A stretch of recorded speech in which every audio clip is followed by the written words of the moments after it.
Hi Leo, welcome to your March reading. This is Quantum Healing. I'm here to do your reading with your person today. This will be for Sun, Moon, Rising, and Venus, and Jupiter. So if you have your sign in any of those charts, welcome. If you are a cross watcher, welcome. Glad to have you here. I took quite a long break from YouTube and from doing readings. For the most part, I've done some privates, but it's been a good time of expansion, and a lot of things have taken place that have been really important for my journey. So I am back though, and I'm excited to continue to do readings for you guys, and I'm grateful that you're here today. Please like, share, and subscribe. That would help me out a lot. And then also, if you like this this reading resonates with you, I do have an extension that will go into more detail on things. But I'm going ahead and putting this out now because I want to have more time to speak with you on whatever the cards are saying, to give you as much time as possible for this part of the reading. All right, so Spirit, would you please give me the messages? Highest good for Leo, highest timeline, please. What is the message for Leo today? I'm just going to pull a couple oracle cards. Star Mother, how can you mother yourself?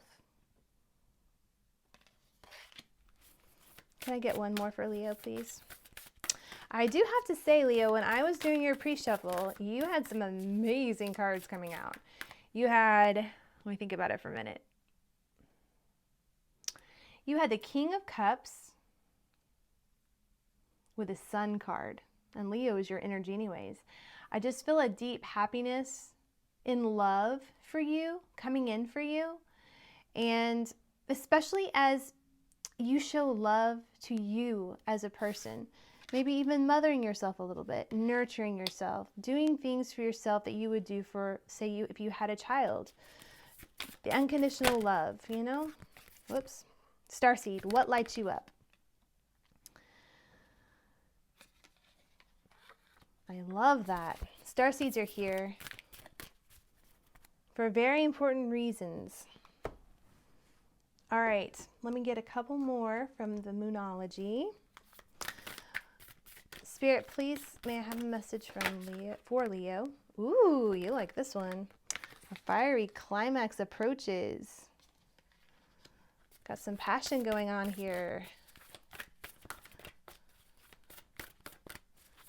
Any more for Leo, please?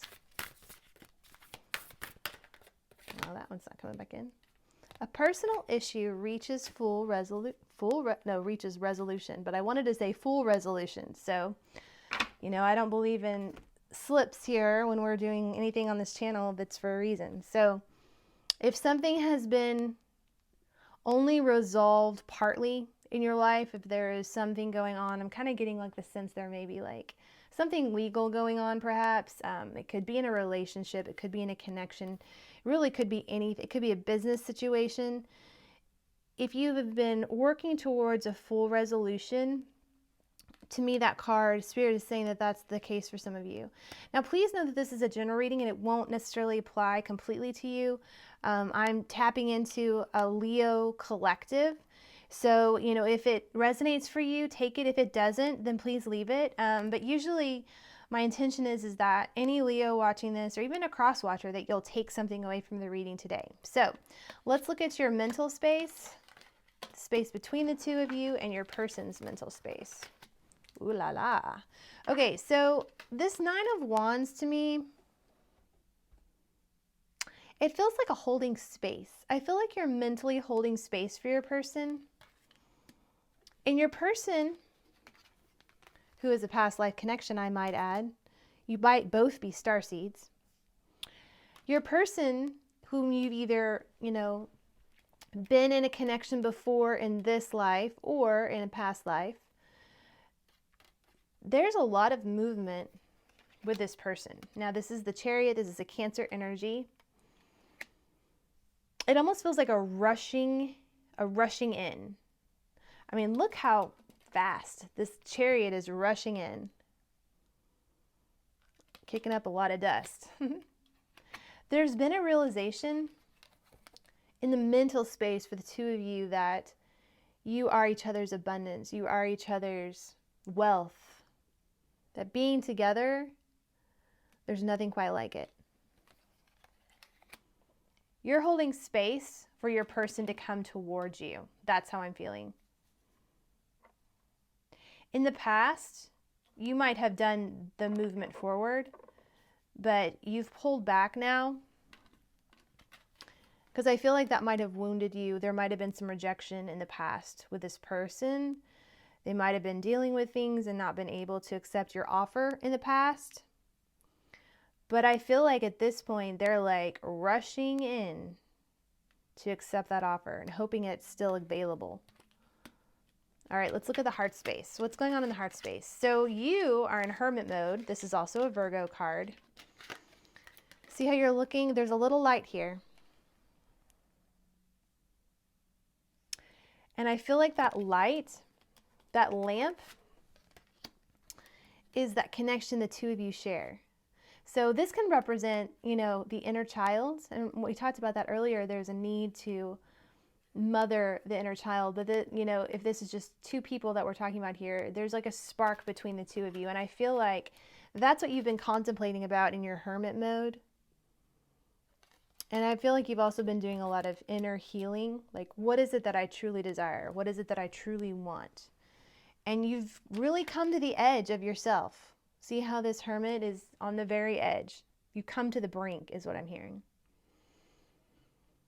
Come to the brink of knowing, come to the brink of emotions, come to the brink of just being pushed to the limit with this connection. Your person wants a new beginning with you.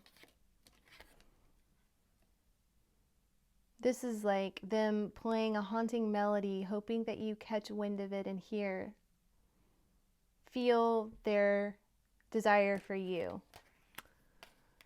You are their wish, and they're coming in to let you know, see, that you are what they wish for. In their heart space, that's what they want. They want to come forward to you. You might be feeling them energetically. Sending you energy, sending you songs even. So there might be songs that, you're listening to on shuffle or whatever that come up. They're sending them to you. Their higher self is. So between the two of you, there's a heart space of holding on, but there's also, I feel like a protective energy here.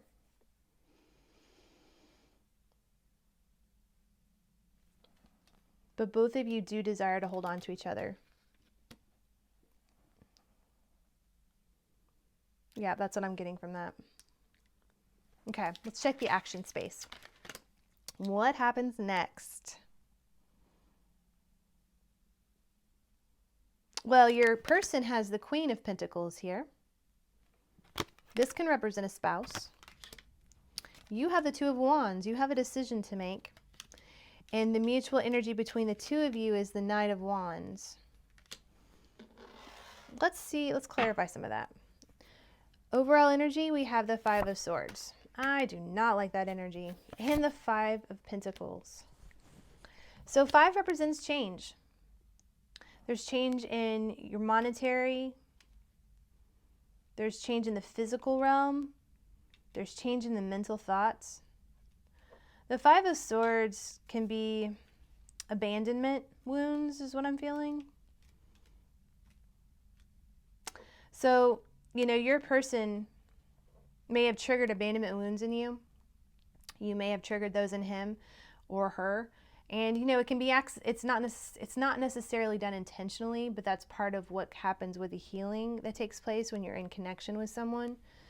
And that might be something that's resolving. Is abandonment issues. And it could have to do with a mother energy. The abandonment issues could go all the way back to childhood. This child here, inner wounding. So it's been a theme in this connection I'm feeling. All right, so let's look at this action space for the Queen of Pentacles. What does that mean, Spirit? Whoa, we have a pair. King and Queen of Pentacles. These are kind of like my spouse cards. And we have the Nine of Swords. I don't really get a lot of action from the Queen of Pentacles. I do feel perhaps that your person might be married to someone else. If, you know, you would know if this is the case. It won't be the case for everyone. If that is the case, they have a lot of anxiety and they're up late at night trying to figure out what they want to do, because what they want to do is rush in. And what you need to do is be making a decision. If they are married, leave them alone. Like, leave that contract where it is. Let them deal with their karma and sort it all out, because that keeps you in the clear. All right? That would be the recommendation. For those of you where they are not married and they are single, what they're doing right now is building up their stability in the Pentacle world. And they're having some anxiety about it. But the truth is that they're very capable of being well off financially. Very well off. What is this Knight of Wands? Whoa, the Knight of Wands wants to rush in with the Four of Wands, which is commitment. So there's either past relationships that need to be worked out, conflicts that need to be finished, because they don't want to drag you into any of that stuff, which I think is very important. You don't want to be dragged into that stuff. It just creates extra headache and problems. And, you know, let them clear out their stuff, whether it's, you know, they're working on their pentacles or they're working on closing a relationship up and finishing that. Yeah, that's what I'm feeling. This is wanting to come out too. Six of Wands. So that's victory. They will have victory in whatever it is that they are closing up cycle-wise. Because remember, he or she did have the World card here, where there was a deep desire not only for you as everything to them, but also to, you know, that's the ending cycles card. So they definitely are ending cycles, whether it's cycles of abandonment issues, poverty issues, or connections that are no longer for their highest good. What is this Two of Wands? What is the decisions that Pisces has to make? Oh, yeah, you have to decide about whether or not you want to be in commitment with this person and want to be team, work together. It's very clear. The mutual energy is the Two of Cups. So you have to decide if this is what you want, which is pretty much what I was saying from the beginning. Okay, very cool. I'm going to go over to an extension now, and we're going to look at more your energy, your person's energy, and then the challenges that you guys are facing right now, and how resolving those challenges will lead to your outcome. And then I will also get messages to you from your person. So if you want to click over, great. Otherwise, I will see you later. Bye.